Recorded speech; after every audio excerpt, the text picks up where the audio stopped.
April 14th, 1561, the sky over Nuremberg, Germany explodes. Hundreds of witnesses watch spheres, cylinders, and crosses fighting in the air above their city.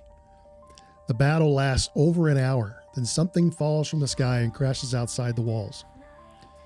This isn't mythology, this is a documented news report, a woodcut created by Hans Glaser, showing hundreds of craft in aerial warfare over a medieval city. And this wasn't the only event. Basel, Switzerland, 5 years earlier. Augsburg, 5 years later.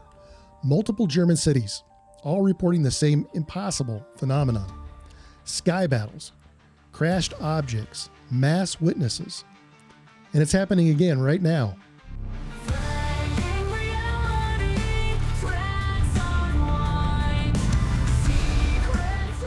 Thanks. Welcome back, everybody. This story tonight comes from a request from the comment section. And I thought it was a fantastic story, and I really appreciate the opportunity to cover it, and I hope everyone enjoys it. So, what really happened over Nuremberg on April 14th, 1561? Historians will tell you it was a sundog, atmospheric light refraction, nothing to worry about. But sundogs don't move. They don't fight each other. They don't crash and burn. Something physically fell outside Nuremberg's walls that morning. Hans Glaser wasn't a storyteller or a myth maker. He was a professional printer who documented breaking news. And what he documented was warfare in the sky. I'm going to show you the evidence, 3 theories that explain what this was, and a pattern that's been repeating throughout human history with accelerating frequency. Because this wasn't a random event, this was a warning, and we're running out of time to understand what it means. Before we get into theories, let me show you what we actually know.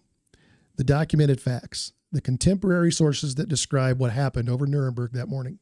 The primary source is Hans Glaser's broadsheet. It's housed in the Wikiana collection at the Central Library of Zurich. The woodcut print shows the city of Nuremberg at the bottom, with dozens of objects filling the sky above it. This wasn't created years later based on fading memories. This was published within days of the event. Contemporary journalism. Eyewitness documentation. Here's what the broadsheet depicts. Large cylinders, multiple tube-shaped objects hovering in the sky. The text describes them as tubes from which smaller spheres emerged. Spheres of different colors. Black spheres, red spheres, blue spheres. Some appearing alone, others in groups of 3 or 4. Blood red crosses. Large cross-shaped objects positioned around and above the sun. And triangular formations, objects arranged in geometric patterns that moved in coordinated ways. But here's the critical detail. These objects were described as fighting each other. The text uses the word streitbar, combative, warring. This wasn't a passive light display, this was a conflict.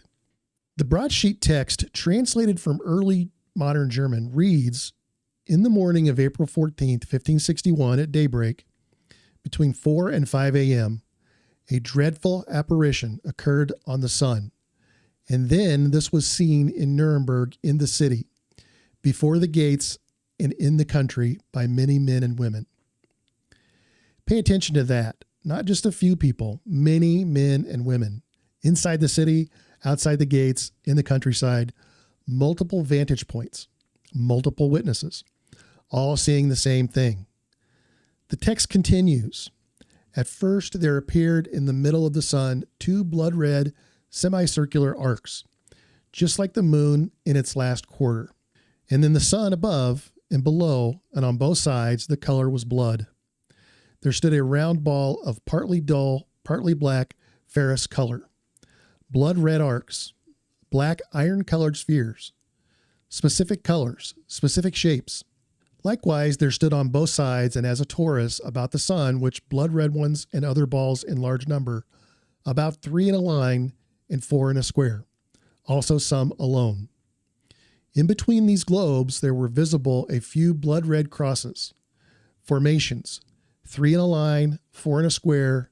That's not random. That's organization. That's structure.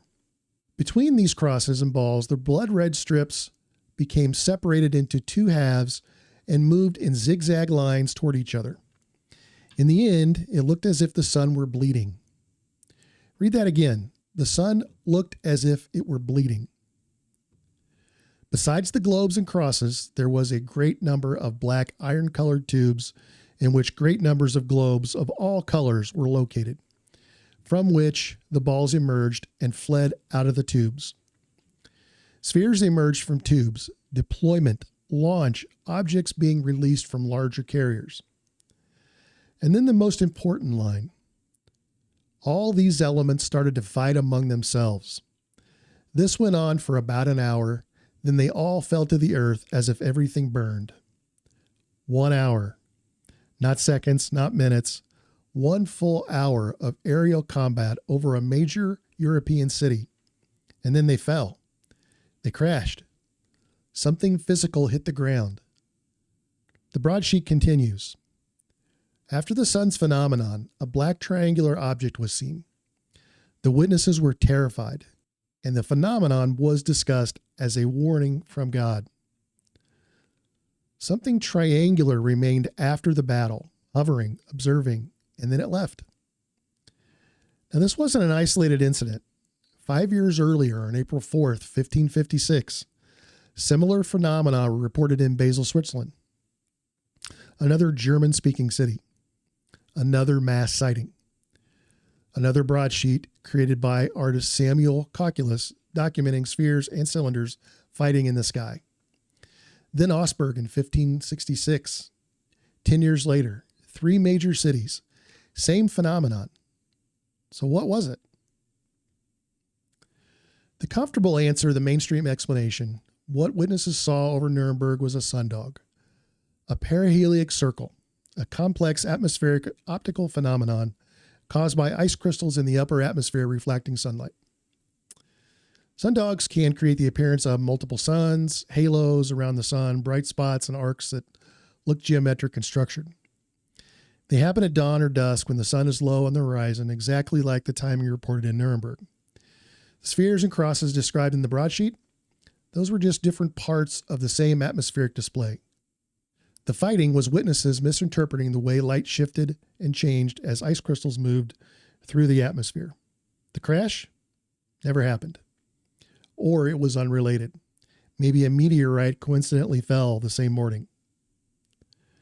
This explanation is neat, clean, scientific, and it lets historians file this away as Renaissance people didn't understand atmospheric optics.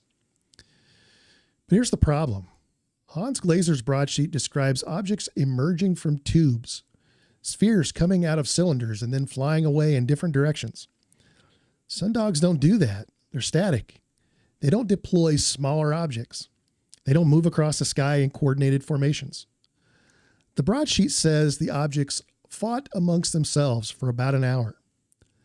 That's not how sundogs behave. They appear, they persist as long as atmospheric conditions remain stable, then they disappear. They don't interact with each other. And most importantly, sundogs don't fall into Earth and crash. The text explicitly states all these elements started to fight amongst themselves, and after an hour, they all fell to Earth as if everything burned. Something fell, something physical, something that burned. And here's what really destroys the sundog theory. Sundogs happened regularly in 1561. They still happen today. People saw them. People understood them as atmospheric phenomenon, even if they didn't have the scientific terminology. What happened over Nuremberg was different enough that witnesses described it as unprecedented, terrifying, a warning from God. If it was just a sundog, why the panic? Why the need to create a broadsheet documenting it as a significant historical event? No, the sundog explanation doesn't fit the evidence. So, what does? Here's what actually makes sense when you read the eyewitness accounts without trying to rationalize them away. What if what witnesses saw over Nuremberg was exactly what they said it was? An aerial battle. A conflict between two forces using technology that shouldn't have existed in 1561. Think about how the witnesses described it. Large cylindrical carriers hovering in the sky, smaller spheres deploying from those carriers, spheres moving in coordinated formations, 3 in a line, 4 in a square, objects engaging each other, moving in zigzag patterns toward one another, fighting for over an hour. And then the defeated force or the damaged craft falling to earth and burning. That's not atmospheric refraction. That's not mass hallucination. That's a military engagement, an air battle, witnessed by hundreds of people across the entire city. Now, who was fighting? That's the question. The most obvious answer, the one that fits all the evidence, is that 2 non-human forces engaged in combat over Nuremberg. Maybe rival factions, maybe different species, maybe the same group fighting over territorial rights or resources. The cylinders were capital ships. The spheres were fighters or drones. The crosses might have been weapons platforms or command and control craft. And the battle lasted an hour because these weren't just passing through. They were committed, engaged in sustained combat that only ended when one side was destroyed or forced to retreat. The triangular object that remained after the battle, that was the victor, staying behind to assess the damage, to observe the human reaction, to ensure the threat was neutralized. And then it left. Carl Jung, the famous psychologist, analyzed the Nuremberg event in his 1958 book, Flying Saucers, A Modern Myth of Things Seen in the Skies. Jung suggested that while the phenomenon might have had a natural origin, what witnesses actually saw was filtered through their cultural expectations. Medieval people expected divine warfare, so that's how they interpreted it. But here's what Jung misses. What if they interpreted it as warfare because it was warfare? What if the only mistake they made was assuming it was divine instead of technological? Remove the religious interpretation. Look at just the physical description. Carriers deploying fighters, organized formations, coordinated attacks, sustained engagement, casualties falling from the sky. That's a military operation, a battle. And it happened in broad daylight over one of the most populated cities in Europe. Why Nuremberg? Maybe it was strategic, a major trade hub, manufacturing center, heavily populated. If you wanted to send a message, if you wanted to demonstrate power, if you wanted humans to witness what you're capable of, you'd do it over Nuremberg. Or maybe Nuremberg was incidental. Maybe the battle was happening anyways, and the location was just a coincidence. 2 forces engaged in a conflict that had nothing to do with humanity, and we just happened to be underneath it when it went down. Either way, something physical happened in that sky. Multiple independent witnesses, consistent descriptions, physical aftermath. This wasn't folklore. This wasn't mythology. This was an event, a real documented aerial engagement over a medieval city. And it wasn't the last one. But here's the theory that should terrify you.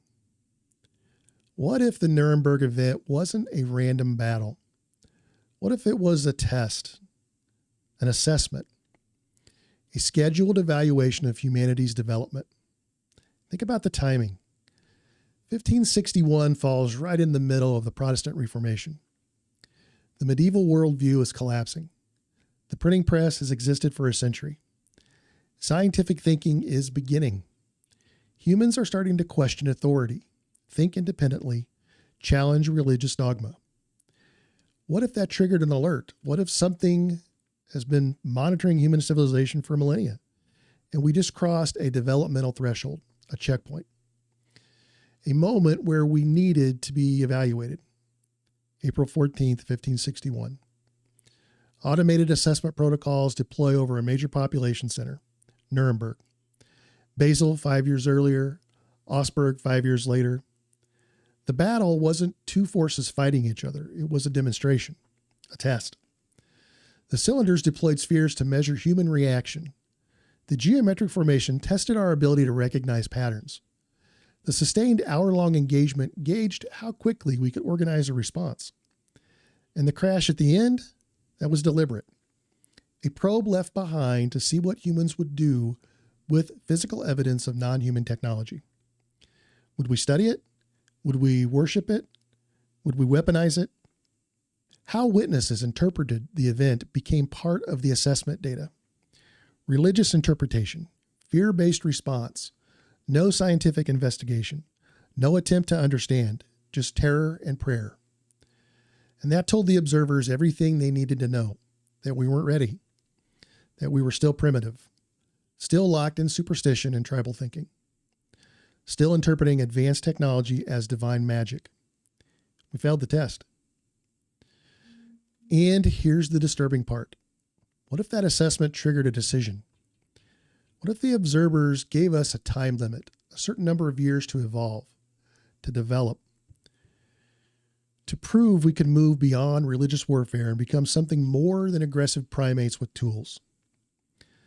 The Nuremberg event happened in 1561, 464 years ago. What if that was the start of a countdown? And what if the countdown is almost over?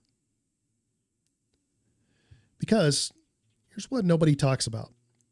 Nuremberg wasn't isolated.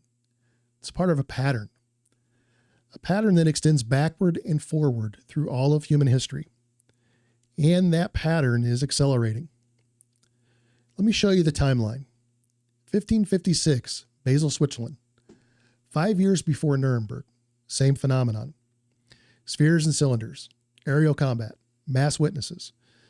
1561 Nuremberg, the most documented case. Hundreds of witnesses, detailed broadsheet, physical evidence. 1566 Augsburg, 5 years after Nuremberg. Pattern continues. Now, jump forward, 1917, Fatima, Portugal. 70,000 witnesses watch the sun dance in the sky. Geometric movements, colored lights, a disc-shaped object that appears to fall toward Earth before retreating. Religious interpretation, a miracle. Alternative interpretation, same phenomenon as Nuremberg. 1942, Los Angeles, the Battle of Los Angeles. Military opens fire on unidentified objects over the city. Thousands of witnesses. Objects tracked on radar. Something was there. 1947, the modern UFO era begins. Kenneth Arnold sighting. Roswell. But it's not new. It's the same pattern that's been happening for centuries. 1952, Washington, D.C., objects over the Capitol, tracked on radar. Military jets scrambled, then silence. 2004, USS Nimitz encounters. Navy pilots track craft that defy physics. Recorded on multiple systems. Official Pentagon acknowledgement in 2020. 2017, Pentagon admits UFO program exists. Mainstream conversation begins. 2023, whistleblowers testify to Congress about recovered non-human craft. 2025, right now, multiple military encounters, congressional hearings ongoing. The phenomenon is no longer fringe, it's mainstream. Notice the pattern? 356 years between Nuremberg and Fatima. 30 years between Fatima and Los Angeles. 5 years between Los Angeles and Roswell. And then it accelerates. The intervals get shorter. The sightings increase. The encounters intensify. They're not coming, they're already here. And they're showing up more frequently, more openly, more undeniably. Why? Maybe because the countdown is ending.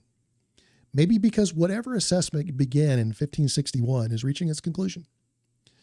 And maybe whatever they've been waiting for, whatever threshold we needed to cross, we either crossed it or failed to cross it. And now we're about to find out which.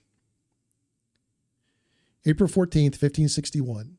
Hundreds of witnesses watched spheres and cylinders fight in the sky over Nuremberg. The battle lasted an hour. Something crashed and burned outside the city walls. Hans Glaser documented it immediately in a broadsheet that still exists today. For 464 years, we've been trying to explain it away. Sundogs, atmospheric phenomenon, mass hysteria, anything but what the witnesses actually said they saw. But the evidence doesn't support the comfortable explanations. Something physical happened in that sky. Multiple independent witnesses, consistent descriptions, organized formations, sustained engagement, physical aftermath. That's not refracted light. That's not hallucination. That's an event. And it's part of a pattern that's been repeating throughout human history with accelerating frequency. Maybe it was a random battle, two alien factions fighting over something we'll never understand, and humanity just happened to be underneath. Or maybe it was something worse, a test, an assessment, a scheduled evaluation of whether we deserve to continue existing or need to be corrected. The witnesses in 1561 interpreted it as a warning from God. Maybe they were right about the warning part. Maybe they just got the source wrong. Because if something has been monitoring us for centuries, if they've been conducting periodic assessments, if Nuremberg was one of those checkpoints, then we need to ask ourselves a very uncomfortable question. Did we pass? Or are we living in the final years of a countdown that started in 1561? There's no doubt the sightings are accelerating. The encounters are intensifying. The government is finally admitting what they've known for decades. And maybe that's not disclosure. Maybe that's preparation. Maybe they know something that's coming. Maybe something that was scheduled a very long time ago. The sky over Nuremberg exploded on April 14th, 1561, and we're still pretending it was just the weather. But that's just what I think. I want to know what you think. Drop your comments below, please. And if you like what you see here, please like and subscribe. It's free for you. And it does mean the world to us, and we honestly appreciate it greatly. Be sure to check out the links below for other cool stuff as well. And remember, always keep an open mind, but not so open your brains fall out. Thanks for watching. I'll see you soon.